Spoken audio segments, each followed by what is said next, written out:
Bienvenidos a la continuación de nuestro curso de entrenamiento en la materia de modus operandi delincuencial. Vamos a comenzar nuestra tercera lección, en la cual vamos a tratar el tema del modus operandi delincuencial orientado a los diferentes sectores. Más o menos tratar de hacer un resumen de las modalidades que más podemos encontrar en cada uno de los sectores en los cuales desempeñamos nuestro trabajo como vigilantes. Comencemos por el sector residencial. En el sector residencial se ven muchas modalidades. Dentro de las más conocidas o las más usuales en este sector podemos encontrar la suplantación de autoridad. La suplantación de autoridad la veíamos en la parte de procedimientos de vigilancia y controles de acceso, cómo controlar el ingreso de autoridades a nuestras instalaciones. Precisamente ese control se hace, ¿por qué? Porque los delincuentes llegan dentro del modus operandi delincuencial. Recordemos que hay una parte que se llama el estilo, que es la forma como se presentan los delincuentes. Entonces, en desarrollo de esta idea, los delincuentes van a llegar disfrazados de policías, de miembros del CTI, de autoridades, lo más común con una supuesta orden de allanamiento, una supuesta orden de captura, para poder hacer un acceso fácil a la instalación. Obviamente, como vigilantes sabemos que tenemos el protocolo para verificación de sus credenciales, de la misma orden, y todo lo vamos a hacer con la central de operaciones para evitar precisamente que esto se nos presente. Aunque pues hay unos tips para identificar si de verdad el operativo es real o es falso, como son por ejemplo la cantidad de miembros que se presentan a hacer el operativo, la cantidad de vehículos. Generalmente los delincuentes no tienen la suficiente logística para llevar 10, 20 personas y se presentan 3 o 4 para hacer una supuesta suplantación de autoridad. Entonces puede ser un buen tip que nos puede servir en ese caso. Asimismo tenemos la suplantación de funcionarios, que es una modalidad muy parecida a la anterior. La diferencia está en que la suplantación no se hace sobre una autoridad, sino sobre funcionarios de alguna empresa, usualmente empresas de servicios públicos, agua, luz, teléfono, gas, servicio de cable por televisión. También se han identificado esta modalidad en las construcciones de las troncales de Transmilenio, cuando se hacen pasar por funcionarios de Transmilenio pidiendo dinero para pavimentación, etcétera, para arreglos.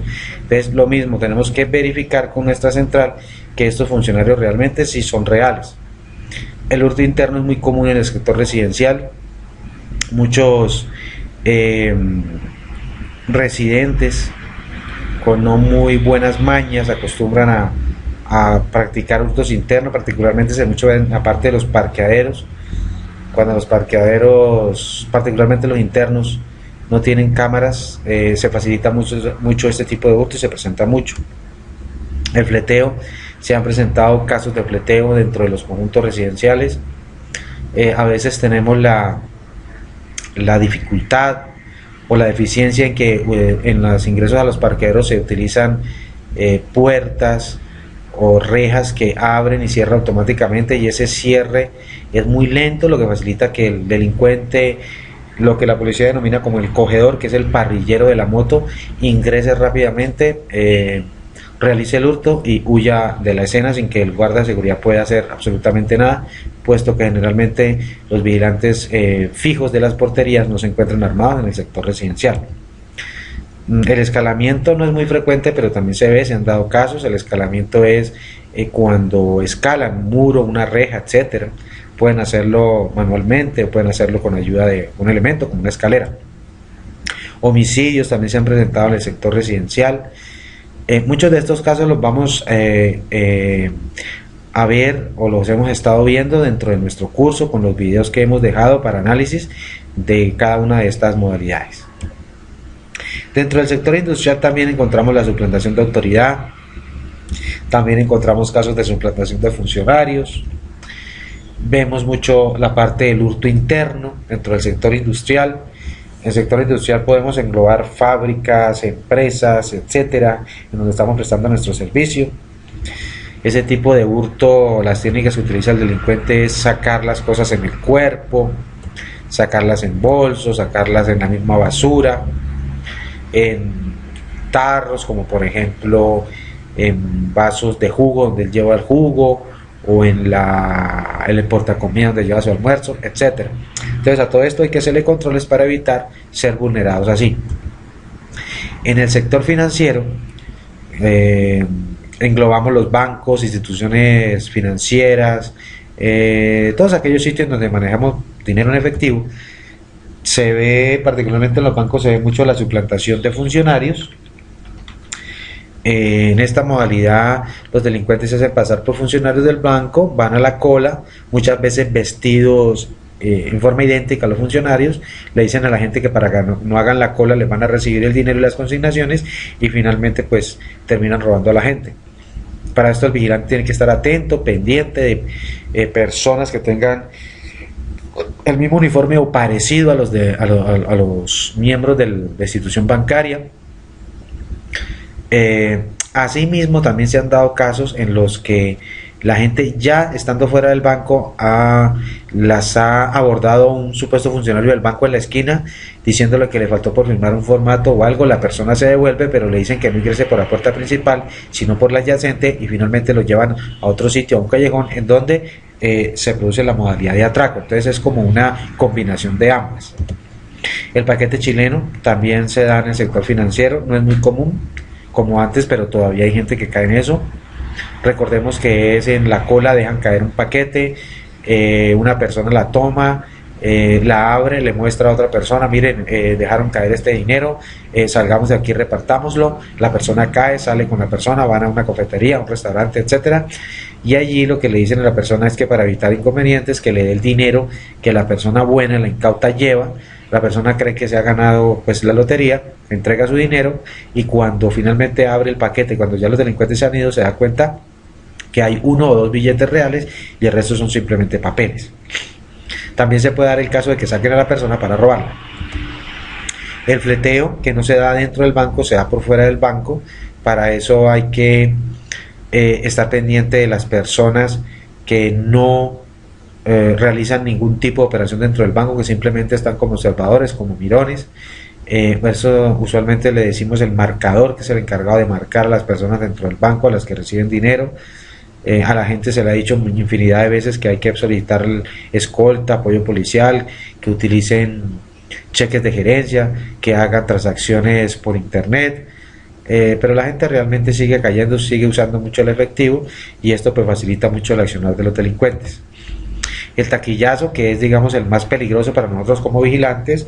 En esta modalidad los delincuentes entran armados a asaltar el banco, se dirigen a las taquillas y a llevarse el dinero que hay en las taquillas.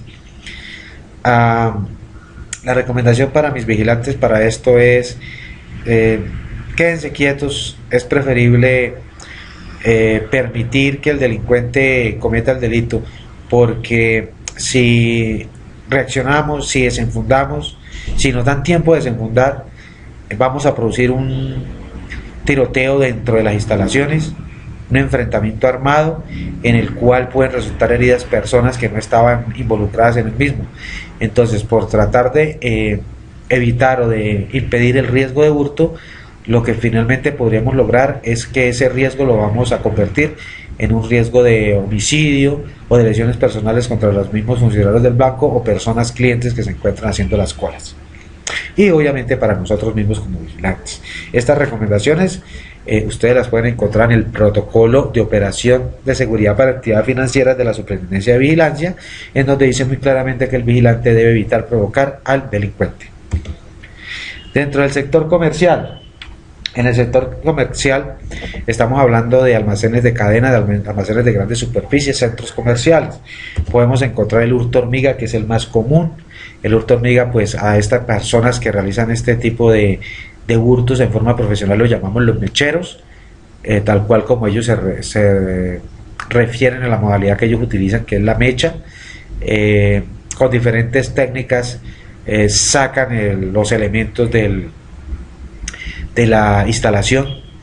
Hay que estar muy atentos, mucho trabajo con las cámaras de seguridad, mucho trabajo con los recorredores internos, con los mismos vendedores, para que nos informen de cualquier situación sospechosa y nosotros podamos actuar.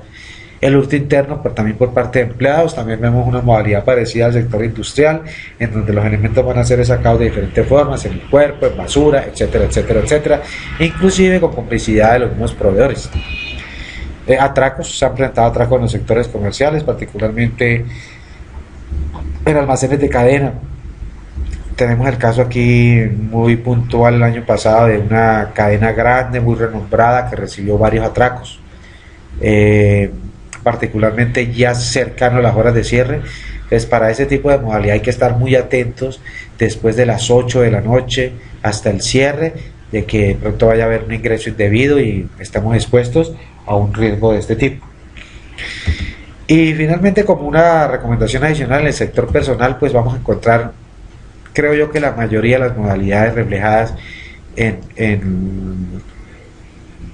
nuestra seguridad. Entonces tenemos los casos de fleteo, atraco en la calle, cosquilleo, el paseo millonario, clonación de nuestras tarjetas, el hurto de los cajeros automáticos, violación a lo que se conoce como el acceso carnal violento, particularmente contra las mujeres, situaciones de sicariato, situaciones de secuestro, situaciones de extorsión. No, de hecho, hay una infinidad de cosas con las que a nivel personal los vamos a encontrar. Entonces aquí viene una recomendación muy especial. El cassette de seguridad no nos lo podemos sacar nunca. El cassette de seguridad funciona en el puesto y funciona fuera de él. En todo momento tenemos que tener ese chip de seguridad en nuestras cabezas. Bien, hasta aquí nuestra tercera lección. Damos por terminado nuestra materia de modus operandi delincuencial. Espero que hayamos aprendido algo más, que estemos un poco más preparados para enfrentar la delincuencia, y nuestra recomendación como capacitadores en la parte de seguridad privada es que no dejemos de estudiar, que veamos videos, que escuchemos noticias, que veamos noticias y aprendamos y estudiemos las distintas modalidades que utilizan los delincuentes.